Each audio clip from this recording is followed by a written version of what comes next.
Video हम शुरू करें उससे पहले एक बहन की शंका है। वैसे तो बहुत सारी शंकाएं दास के पास आती हैं व्हाट्सएप पर, लेकिन ज़्यादातर शंका ऐसी होती हैं कि उनके समाधान वो भाई बहन खुद भी निकाल सकते हैं, लेकिन उसके बावजूद भी मुझ पवन दास के पास लिख लिख कर भेजते हैं, तो दास उचित नहीं समझता उनके जवाब देना। सतसाई भाई जी, मैं सुधा दासी मेरठ से, मैंने सतनाम ले रखा है। मेरे से पहले बहुत मर्यादा खंड हुई है। अब मुझे नियम का पता चला है, सतनाम के 34 नियम हैं। अब मैं क्या करूं भाई जी, सुमरण करूं या ना करूं सतनाम का? सतनाम लेने के बाद घर में परेशानी और बीमारी भी बहुत रहती है। अब भाई जी मैं सारे रूल्स फॉलो करूंगी। अब मैं सतनाम का सिमरण करूं या ना करूं? देखो बहन जी, यदि आपने बरवाला कांड के बाद काल प्रेरणा से ये जितने भी सतलोक आश्रम खुले हैं, नाम दीक्षा केंद्र खुले हैं, इन सभी केंद्रों पर जो अनाधिकारी भगत बैठे हुए हैं, जिनको अपने गुरुदेव की तरफ से नाम दीक्षा देने का, नाम शुद्ध करवाने का कोई आदेश नहीं है, टोटल मनमुखी ढमढमा चल रहा है।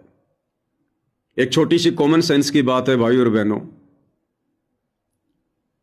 सतगुरु रामपाल जी परमेश्वर जी ने अपने विषय में बताया, अपने आप को छुपाकर एक भगत की भूमिका में, कि मुझे मेरे गुरुदेव ने, आदरणीय राम देवानंद जी ने सर्व संगत के सामने खड़ा करके कहा कि आज के बाद नाम दीक्षा ये रामपाल दिया करेगा। जो इसको अपना गुरु नहीं बनाएगा वो मेरा कुछ नहीं लगता। दादा गुरुदेव ने सारी संगत के सामने ये ऐलान किया था।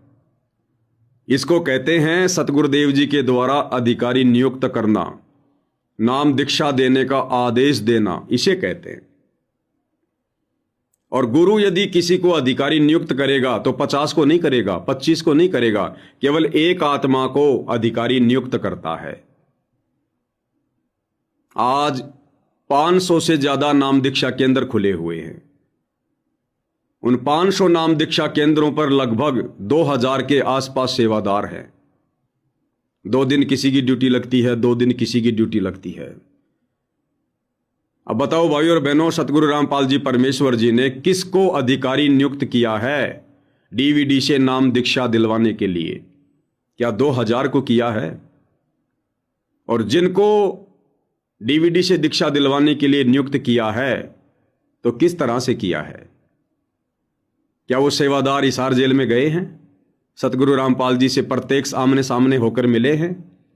क्या गुरुदेव भगवान ने उनको आदेशित किया है कि बेटा तू फला फला शहर के नाम दीक्षा केंद्र पर नाम दीक्षा देने के लिए नियुक्त है, मेरी तरफ से अधिकारी है? टोटल अनाधिकारियों की मंडली, छोटे छोटे बच्चे 10-10 साल के, 15-15 साल के, उन सेवादारों के बच्चे जिनके घरों पर वो नाम दीक्षा केंद्र हैं, जिनको ढंग से फ्रेश होके हाथ धोने का पता नहीं है, और वो लोगों के सतनाम की परीक्षा ले रहे हैं, लोगों के प्रथम नाम की परीक्षा ले रहे हैं। तुम्हारे नाम चलेंगे कहां से? पहली बात तो जितने भी नाम दीक्षा केंद्र हैं ये सतगुरु रामपाल जी के कलयुगी परिवार के अधीन चल रहे हैं। अब वो कलयुगी परिवार खुद ही मर्यादा में नहीं है, खुद ही नियम फॉलो नहीं कर रहा, राजनेताओं के पीछे हटता फिरता है, आन उपासना में सहयोग करके, आन उपासना करके अपनी मर्यादा तोड़ के बैठा है। कभी छोटू राम धाम में चला जाता है, वहां पर 11-11 लाख रुपए दे देता है। छोटू राम धाम जो कभी भारत के जो है वो गृह मंत्री रहे हैं, जो किसानों के मसीहा कहे जाते हैं छोटू राम जी, उनके धाम में जाकर कई लाखों में चंदा देता है सतलोक आश्रम वो धाम बनवाने के लिए। तो मर्यादा रह कहां गई? छोटू राम की जयंती पर जाकर मान सम्मान करवाते हैं संत रामपाल जी के बेटे, मर्यादा रह कहां गई? परशुराम की जयंती में जाकर आन उपासना में सहयोग करते हैं, संगत से करवाते हैं, मर्यादा रह कहां गई? नकली कबीर पंथियों के साथ मिलकर कबीर जयंती मनाते हैं, मर्यादा रह कहां गई?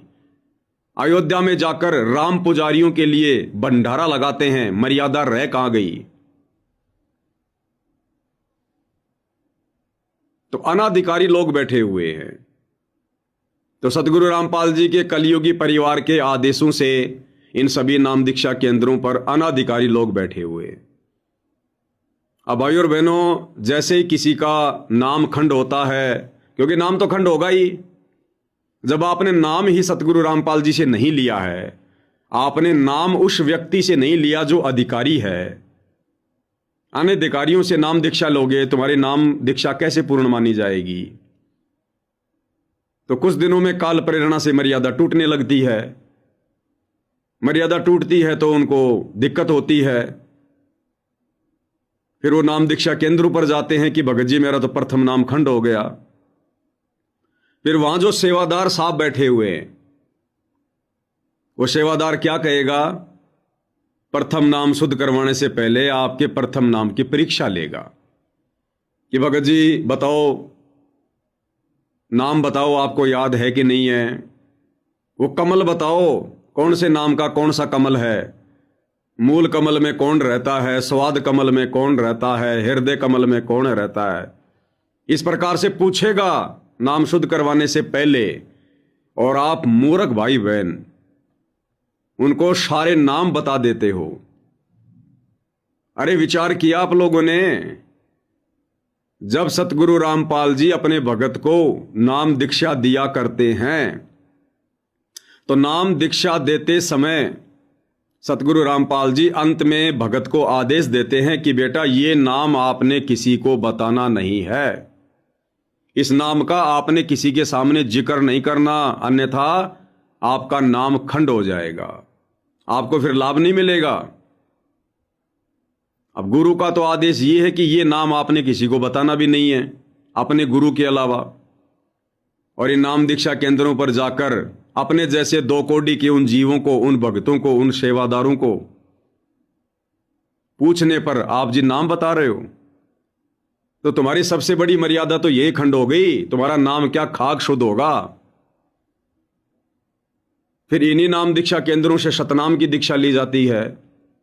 क्या है कोई सतगुरु रामपाल जी के अलावा दीक्षा देने का अधिकारी?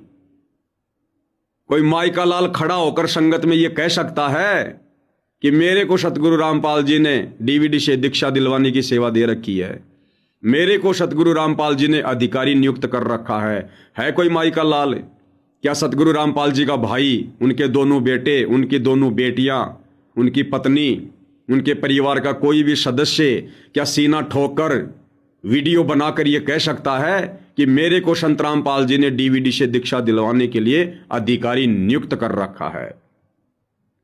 और यदि नियुक्त कर रखा है तो फिर वो लोग क्यों नहीं दे रहे? ना सतगुरु रामपाल जी का भाई दीक्षा दिलवा रहा, ना उनके बेटे दिलवा रहे, ना उनकी बेटियां दिलवा रही। इन्होंने और अपने एजेंट खड़े कर दिए हजारों की संख्या में। तो टोटल भाई और बहनों धार्मिक धंधा चल रहा, टोटल धार्मिक धंधा। फिर आपका सतनाम भी खंड होगा, क्योंकि मर्यादा में तो रह ही नहीं सकते, गुरु का आशीर्वाद होता ही नहीं है। आपने गुरु की शकल देखी नहीं है और आप चले नाम दीक्षा लेने। अभी थोड़े दिन पहले की बात है, दास कहीं हरियाणा में सेवा में गया हुआ था, तो दास जहां पर रुका था उन भक्तों ने बताया कि हम भी पहले इन आश्रमों में जाते थे। तो एक समय गुरुजी से वीडियो कॉल पर कुछ भक्तों की बात हो रही थी, तो एक बहन अपनी 10-11 वर्ष की बेटी को लेकर गुरुजी से बात कर रही थी, और वो बहन वीडियो कॉल पर अपनी बेटी को गोद में लेकर गुरुजी से कह रही थी कि गुरुजी आज आपकी इस आत्मा ने नाम दीक्षा ले ली है, गुरुजी आज आपकी इस आत्मा ने दीक्षा ली है। अब बताओ भाई और बहनों, ये बताने की बात है। अरे गुरु से दीक्षा ली होगी ना, फिर गुरु को ही बता रही है कि गुरुजी इस आत्मा ने आज आपसे दीक्षा ली है। फिर आपने दीक्षा किससे ली? अपने गुरु को तो आप दीक्षा लेने के बाद बता रहे हो। फिर जिस समय आपने डीवीडी से दीक्षा ली थी वो किसने दी थी? आपके गुरु को नहीं पता इस बात का? तो भाई और बहनों टोटल मजाक चल रहा है, टोटल मजाक है। फिर वो सतनाम शुद्ध करवाने के लिए जाएंगे, फिर वो सेवादार पूछेगा अनाधिकारी, हाँ भाई प्रथम मंत्र सुना, हाँ भाई सतनाम सुना, उसको प्रथम नाम भी सुनाओगे, सतनाम भी सुनाओगे, तुम्हारी सबसे बड़ी मर्यादा तो यहीं टूट गई। क्या खाक शुद्ध करवाया तुमने नाम को?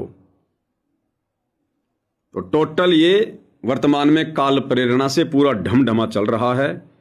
तो बहन ने जो सवाल किया है कि मुझे सतनाम मिला हुआ है लेकिन जब मैंने सतनाम लिया तो मुझे सतनाम के 34 नियम नहीं बताए गए और मैंने बहुत सारी मर्यादा खंड की। अब मैं क्या करूं, सतनाम का जाप करूं या ना करूं?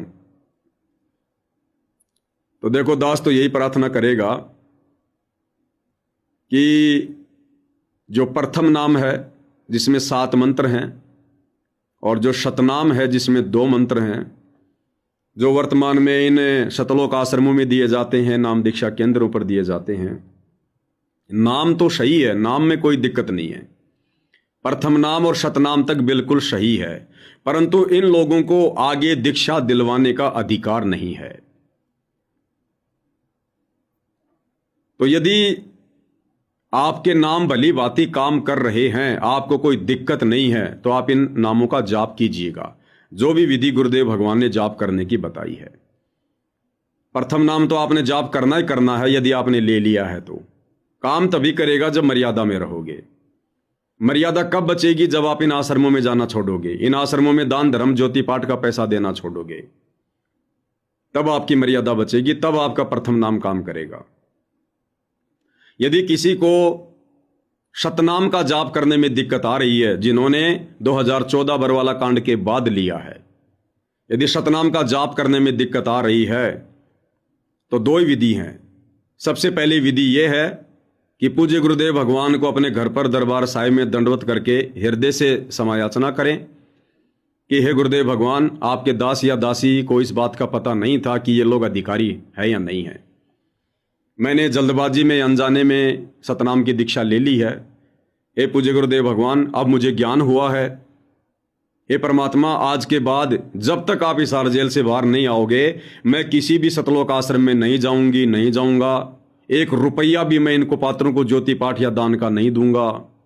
मुझे ज्योति पाठ अगर करवाना होगा, अपने घर पर दरबार साहिब में आपके समक्ष घुटने टेक कर ज्योति या पाठ का संकल्प कर लूंगा और पैसे आपके आने के बाद आपके कर कमल में दूंगा। तो परमात्मा जी से माफी मांगिएगा हृदय से, और उसके बाद आप सतनाम का जाप शुरू कीजिए, जो विधि आपको दीक्षा देते समय बताई गई है। यदि उसके बाद आपको सतनाम का जाप करने में कोई दिक्कत नहीं होती है तो जाप करते रहिए। यदि गुरुदेव से माफी मांगने के बाद भी सतनाम के जाप में दिक्कत आती है तो मत कीजिए, फिर छोड़ दीजिए सतनाम। केवल प्रथम नाम तप का जाप कीजिए, मानसिक या मौखिक। प्रथम नाम को 2 तरह से जाप किया जाता है, एक बोलकर और दूसरा मन ही मन में, यानी मानसिक रूप से। तो यदि किसी को सतनाम का जाप करने में दिक्कत आ रही है तो छोड़ दो, यानी अभी आप जी योग्य नहीं है सतनाम के, परमात्मा की रजा नहीं है, मालिक नहीं चाहते, तो छोड़ दो आप सतनाम को। और जिसके सतनाम के जाप में दिक्कत नहीं आ रही है तो वो फिर सतनाम का भी जाप करो, जो विधि गुरुदेव ने हमें बताई है, समझाई है। अन्यथा प्रथम नाम का तो जाप करना ही करना है, और उसके बाद कभी मुड़कर भी इन आश्रमों की तरफ मत देखना जब तक गुरुदेव बाहर ना आ जाए। और साथ संगति से जुड़कर मर्यादाओं में रहकर भक्ति मार्ग पर आगे बढ़ते रहें। तो ये स्थिति बहन के साथ, बहन परमात्मा से माफी मांग लो, समय याचना कर लो, उसके बाद सतनाम का जाप करो। अगर जाप करने में दिक्कत नहीं आ रही है तो करते रहो, दिक्कत आ रही है तो छोड़ दो। बहन जी, आप कह रही हो कि सतनाम लेने के बाद मेरे घर में दिक्कत होने लग गई, परेशानियां होने लग गई, बीमारियां बढ़ गई, तो बहन जी अगर अनधिकारी से दीक्षा लोगे तो बीमारियां ही बढ़ेंगी, परेशानियां ही होंगी। तो यदि उसके बाद भी दिक्कत आती है तो छोड़ दो, अन्यथा सतनाम का जाप आप करती रहो। और दिक्कत आ रही है तो छोड़ दीजिए, प्रथम नाम का जाप आप करते रहिएगा।